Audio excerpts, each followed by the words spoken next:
નહીં નાથ ન જાણો કે સવાર છે, આ બધું ઘોર અંધારું હજી તો બહુ વાર છે.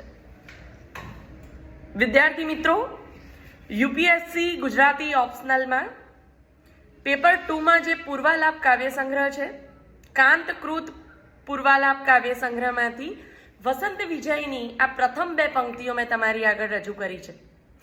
આ બે પંક્તિઓ આ ખંડ કાવ્યનો જીવ છે. આ બે પંક્તિઓનો બાહ્ય સારાંશ કહું ને તો એ છે કે માદ્રી, પાંડુ અને કુંતી જે પાંડુ રાજાને મળેલા શ્રાપને એટલે કે શ્રાપમાંથી મુક્ત થવા માટે બ્રહ્મચર્યનું પાલન કરતા જંગલમાં રહી રહ્યા છે, પણ ચારેકોર વસંત અને એકાંતનો પ્રભાવ જોઈને પાંડુ રાજા માદ્રીના યૌવનને આસક્ત બને છે, માદ્રીની નજીક સરકવા જાય છે અને ત્યારે માદ્રી પોતાના પતિને રોકતા પ્રસ્તુત બે પંક્તિ બોલે છે.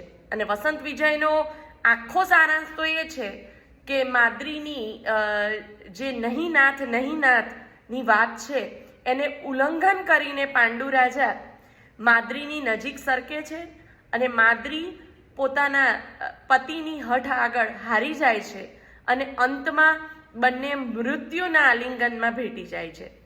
આ આખા જ કાવ્યની વાત છે.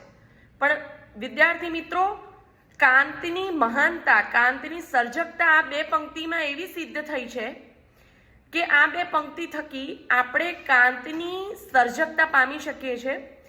પહેલી લીટીમાં માદ્રીએ કહ્યું છે કે વસંતને વિજય નથી થવા દેવાનો, તમે આગળ ન આવો, ચારેકોર ઘોર અંધારું છે. કહેવાનો મતલબ તમારા અને મારા મગજમાં વસંત અને એકાંતે જમાવેલી જે જમાવટ છે એનું ઘોર અંધારું છે.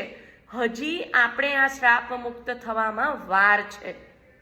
જે માદ્રી સતત રોકી રહી છે, પણ સમગ્ર કાવ્ય દરમિયાન વસંતની વિજય એ કવિએ ખૂબ સુંદર રીતે વસંતનો એ મહિમા આપણી સમક્ષ મૂકી આપ્યો છે. એટલે વસંત વિજય શીર્ષક અહીંયા સાર્થક થયું છે.